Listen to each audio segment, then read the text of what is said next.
Hello, everyone. Welcome back to the Curated Beauty Podcast. I'm your host, Jessica Christie. I am a medical professional, but anything that you hear on these podcasts is strictly opinion. It is my insights to what we do every day in our actual medical practices. I own Beauty Culture Med Spa and I own Cultured Wellness, which is a functional medicine practice. And we are quickly expanding that. And I have also created a program called the Wellness Aesthetic Fusion Method, where I'm teaching anyone who has those great aesthetic practices how to integrate wellness without all of the chaos. As a leader of a functional medicine team, we talk all the time about digging into the root cause. We do have really strict outcome-based programs because I love to offer an outcome rather than just these ad hoc tests. I don't recommend that you just go buy functional medicine testing because, of course, you really need to understand the clinical interpretation of those and come up with really great treatment protocols behind them. But today, being in that seat of always looking at the root cause, we're going to talk about something really personal, which is my 7-year-old daughter named Sloan.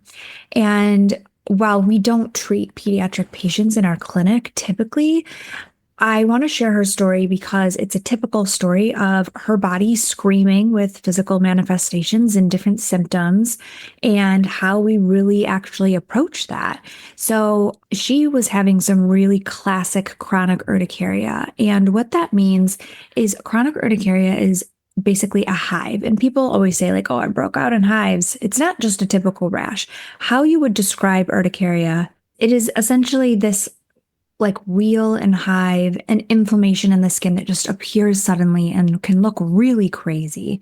And then within a little bit of time, it completely disappears and there's no evidence that it was even there. It's really a sign of anyone who's really experiencing allergic reactions, infections, whether it be viral, bacterial, any physical triggers, like if someone's triggered by heat or cold exposure. It can signal any autoimmune diseases. It can signal parasite infections, or you really sometimes don't get to the root cause. So really, this started actually a few years ago, and we were doing a house renovation, and we actually ended up having to move out of our home. And we lived in a rental house, and I just had suspected that it had mold. This is when her symptoms flared up. We moved back into our home, thank God, about a year later, and things did get better. And just to be safe, I had a company called Mold Pro come out and test our real home that we were permanent residents, came back negative. At the time, we were just kind of also looking for other triggers. My son we really tried to cut out gluten for him, but we were really trying to do that very diligently with her as well, because there's a lot of triggers for inflammation. Gluten is one, dairy is one, corn, soy, and refined sugar can be one. And even though we were so diligent about trying to remove these triggers and trying to remove toxins from their environment, I mean, I changed my pool from chlorine to a saltwater pool. Anything that I was so in tune with like how my kids would respond to things. And I just really was struggling with this one because it really did minimize. But when we stay in Florida in the winter for a time, and this year, where we were staying in Florida in general, just mold is really common. It's hard to keep it at bay, lots of dehumidifiers and all those things. But I just felt like the environment was potentially a mold issue or concern. So with that, my daughter's symptoms really did worsen. And I was like, oh, was it that? Like, what is it? So my husband and I were just super frustrated, obviously feeling desperate to help our daughter. It was getting worse and worse. Like every family picture I have as of recent, like her skin's just freaking out. And you just feel like desperate to help. So I have functional lab testing through our practice that we use for many things, many outcomes. It's just a great tool to look beyond conventional testing and to give us diagnostic clues towards what is actually happening. And so here's what I ordered from Vibrant to help my daughter. I basically ordered everything. I over ordered. I didn't care how much it cost. I just wanted to get to the bottom of it. So I ordered the gut zoomer, the most recent one, the micronutrient panel. I ordered the food and allergy sensitivity testing, the total tox burden, including mycotoxins, the immunoglobulins panel. Like I just really in one fell swoop was like, what is going on? I do just want to emphasize one more time, these labs are incredibly powerful, but only when interpreted by trained clinicians. So they need to understand how the systems of the body are interconnected. Testing alone, like you can go buy these tests, but testing alone doesn't fix anything, just to be clear. It's when you have these personalized plans that really can transform lives and go beyond just putting a Band-Aid on the issue. So as these rolled back, I really did involve my daughter, by the way. She had to get her blood drawn for this. And I just sat them all on the counter and I told her, when you're ready, like these are the things we need to collect to try to find a reason that your skin is acting like this. When you're ready, let me know and I'm going to make it as comfortable as possible, but we really need to get these clues. So she actually came to me and she said, I'm ready to get my blood drawn. I will do it.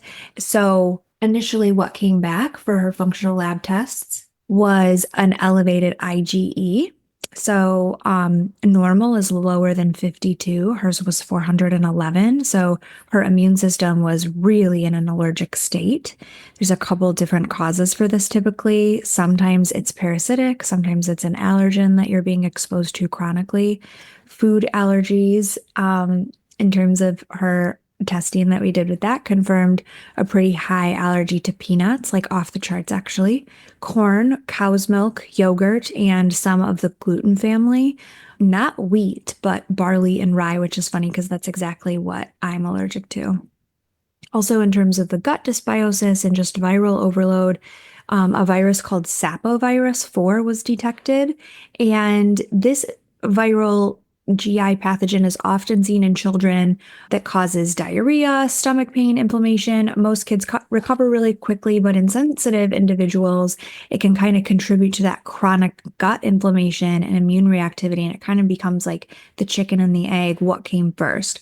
She definitely has a lot of gut dysbiosis. In fact, she has a low Shannon diversity index, which this is a metric of basically microbial diversity, which means like how optimal is your gut? How balanced are all of these microbes? And low diversity really means low resilience, poor nutrient absorption, and really increased vulnerability to inflammation and to potentially even neurologic or mood issues, which thankfully she has none of those. But when I saw her functional lab testing, I really was actually quite impressed that she functions as well as she does. She's a very, very bright little girl. And then looking at the gut zoomer, that revealed overgrowth of several different microbes, Clostridia, Enterobacteriaceae, Streptococcus, Pseudomonas, a whole bunch of them, all associated with inflammation, associated with histamine issues, which can contribute to that urticaria, that skin inflammation issue, and to gut permeability, meaning that those walls are leaky and they're letting things into her system that shouldn't be there. She also had in her stool tests elevated lactoferrin, which indicates neutrophil-driven inflammation. She had eosinophil protein X, which shows an allergic or a parasite type inflammation, and beta defensins 2, which shows that she has mucosal immune activation, often seen in just those chronic triggers. So something was really setting her body off. And then when we look at the total tox burden, she actually was really low toxic burden, except she did have a couple of mycotoxins present. And these are all mold-based toxins that can damage the gut, impair detox pathways, and really suppress her immunity. Now, I was obviously freaking out, like, where is she getting these mold exposures from? Was it from Florida? Why is she not detoxing them now that we're home? I do have them on some supplements for, keeping everything on the straight and narrow. And so I was laying in bed one night and scrolling and saw these Yeti cups that my kids have, the brand Yeti, which we love Yeti. We have lots and lots of tumblers by that brand, lots of coolers, lots of gear. We are Yeti obsessed. But the kids version, where it was kind of like the Yeti with the little handle and the little nozzle that they can suck out of a straw, I had seen a mom on TikTok open up like the pieces that don't come apart to clean it, and it was full of mold. And so I sent it to my husband. He started breaking into my kids' Yetis, and like I have pictures of it, just so much mold. So I just thought maybe because some of the ones that came back, like the ochratoxin A or the citrinin, it says that they could be mold sources from like contaminated food or water. I was like, well, we have filtration systems literally on every faucet in our house. So what gives? And I just hope that that was the source. And we've since removed it. We got different cups. They're a friend of mine and a patient sent me the right ones. There's one called Brewmates, Brumates. The top comes apart and has a metal straw. So yeah, those are definitely much better than what we were using. So we've switched, we've removed the source. And then looking at micronutrient depletion, no shocker that she would have some sort of nutrient issue with how leaky and her gut is and how inflamed her body is. But she had some low glutamine, low vitamin A, low iron, low omega-3s, and low cysteine. And her omega-3 index is not too bad, the percentage, not where I want it to be for inflammation and for her body to be able to have those extra stores to really fight that. So moving forward with this information, how I just want to share like an example of how we're implementing it. And by the way, we've only gotten, like I literally just got her food allergens back, even though I had removed some of the suspect foods. Because the reason I removed peanuts, which she has such a bad allergy to peanuts, the reason I removed peanut butter was because peanut butter and peanuts in general are known to be kind of those sources of mold. And so I just was trying to get ahead of it and remove something that could have been caused from the mold. As the tests continue to roll in, peanuts literally showed up as such a high allergen. So moving forward, we are going to kind of move forward with several phases. The first one is detoxification and drainage support. So you can detox all you want, but you got to open up those pathways and support that as well. So I put her on Cyto Detox, which is a formula by True Cellular Formulas. I have this in Beauty Culture because I use it to treat some of my patients. It's a clinically purified zeolite binder, and it works at the cellular level to kind of trap and remove toxins like mycotoxin and heavy metals. It's gentle, it's highly bioavailable, and it's really good to get kids to detox. As an adult, I would reach for the advanced push catch all day long, but having a child do that is a little difficult because of the taste, because of the diligence of the system. So it's just a little bit tougher. So that's why I carried this formula for kids. Additionally, the liposomal glutathione and vitamin C, I love Quicksilver's version of these. It's going to, again, support those detox pathways, work on the oxidative stress that's present in the body, and immune resilience. And the liposomal delivery, anytime you can get that, it's where you hold it in the mouth, it quickly absorbs and gets into the system. It just makes it really potent and really effective. Something else we need to work on is mitochondrial and gut barrier protection. So I put her on ergothioneine, and actually I was using glutathione and vitamin C, but now I have her on just the ergothioneine because it does combine both of those things. It's not just another antioxidant. It's called the longevity vitamin because it really targets the mitochondria, the gut lining, and it really helps to prevent, again, that oxidative stress in high-risk tissue. And ergothioneine has really shown stronger protective effects than just glutathione alone in several studies. So for most of my patients, I've stepped them up to the ergothioneine instead of just the glutathione. Also, there's a really great powder called Mega Mucosa by Microbiome Labs that has just a lot of things to coat the digestive tract to really seal those leaky gut junctions. And so that can be mixed with water and drank.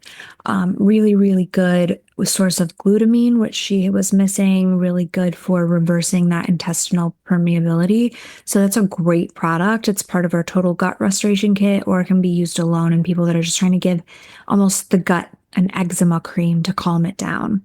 In terms of her immune regulation and that inflammatory modulation, we reached for a few different things. Histade is one of them. To be clear, Histade is a liposomal delivery, a pump form from Quicksilver Scientific. It's not like Claritin or Zyrtec. Those are antihistamines that block histamine temporarily, and they do nothing to fix the root cause. Histade is a natural mast cell stabilizer. And what's happening is with my daughter's activation of all these immune system, like the immune system is doing its job. When you get inflamed from anything, it's a purposeful reaction from the body and it's good, but chronic inflammation is bad. And so when you get that cascade triggered and you have that mast cell activation, this is a really natural way to stabilize that, containing things like quercetin, vitamin C, bromelain, and stinging nettle. This is all going to formulate the gut to really regulate those histamine responses, to support the mucosa, and is really, really important for a lot of histamine reactions. But specifically in my daughter, I was using this to kind of calm all those things down from the root cause, regulating the immune system and helping it to reset as I support it from the back end.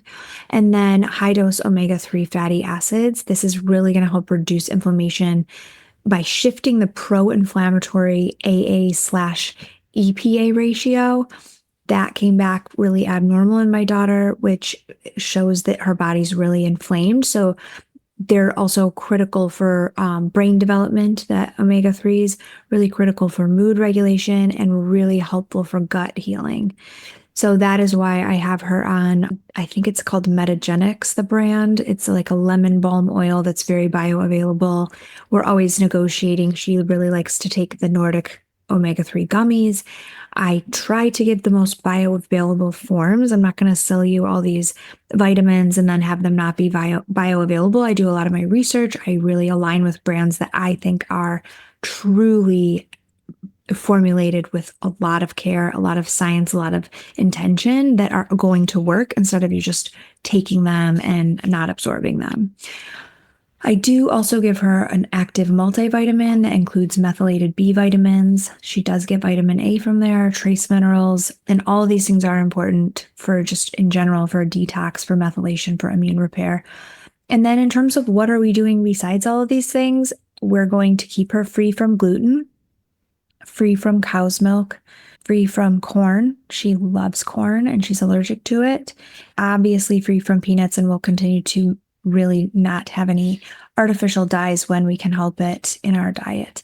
And then minimizing refined sugar, because everything loves to feed on sugar, especially in this time period where she's trying to heal. Minimizing sugar is so important. And then environment, I'm having Mold Pro come back. I did a home test, but it grew like tiny little things. And I'm like, I think this could be normal, but I just want to have the professionals do it. It was just my prelim freaking out mom way to do something now. We also use air doctors in our house, which those filters need to be replaced, but each of my kids have one in their room. I have sleep with one in my room, and then we have one in our lower level as well. And then clean water, drinking water receptacles, like now using those BrewMates, not drinking out of plastic as much as possible, having a filtration system on your home, or drinking really clean filtered water. And then I'm just tracking her. I'm monitoring her daily symptoms. I'm monitoring stool patterns, her skin responses.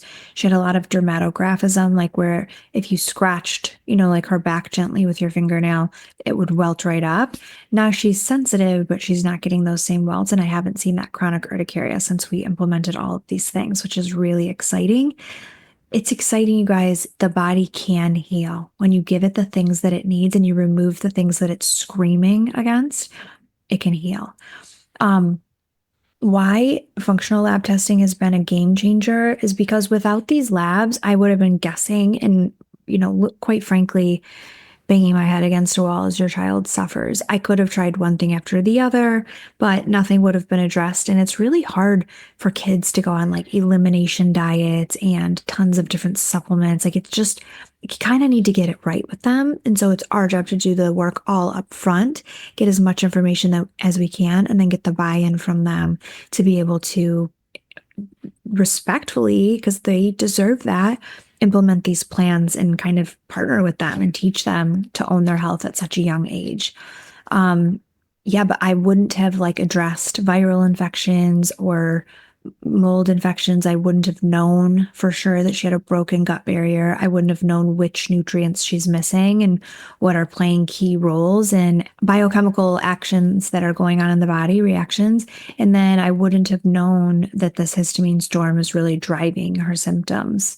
I could kind of guess, but I didn't know. So functional lab testing really doesn't obviously replace clinical judgment. It's just another tool enhancing it and making our skilled providers be able to really take that lab, take those labs, take that data and really implement that into creating a true guide for the healing process that works. So if you're a parent watching your child struggle with chronic eczema or allergies or food reactions or belly issues or behavioral changes, don't settle for symptom suppression. You need a plan, and it starts with the right data. And we do see adults. I do see a few children in our practice. It depends on what it is. We've started to see a little bit more of the autism community, very, very small sector population, but I am passionate about that. I'm passionate about empowering parents through their own health to look for the clues in their children's health. We just have so much metabolic dysfunction and insulin resistance, and we frankly have stopped really knowing what signals our body's giving us. We are like disconnecting with our health and paying attention to when our own body is screaming out and needing something. And so if you are someone who wants to approach your health in a non-conventional way and look at it from the lens of functional medicine, you can always schedule a consultation with a member of our team at Cultured Wellness. I'll put the link in the show notes to book one of those appointments. And if you're an aesthetic provider and you're looking to add wellness to your practice, you can always check out the Wellness Aesthetic Fusion Method. This is also a link that I'll put in our bio. I'm going to just link Tier 1, which is Foundations. It's a Foundations course. There's a half off launch price for $250.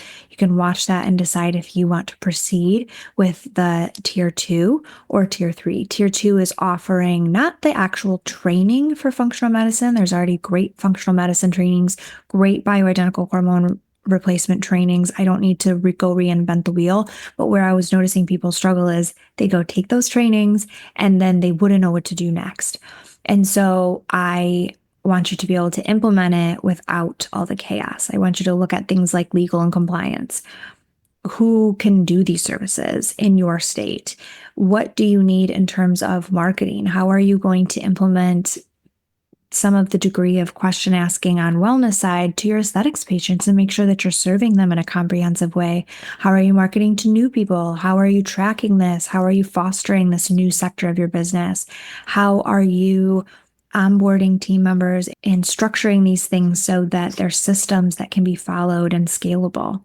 So if you're interested in that, click the link in the show notes to find out more. But yeah, let's stop managing symptoms and start solving the root cause. I am always here to answer any of your questions, take any podcast topic requests, and you can find me on Instagram at beautyculture.medspa. Until next time, guys, I hope you enjoyed this podcast. Thank you for listening.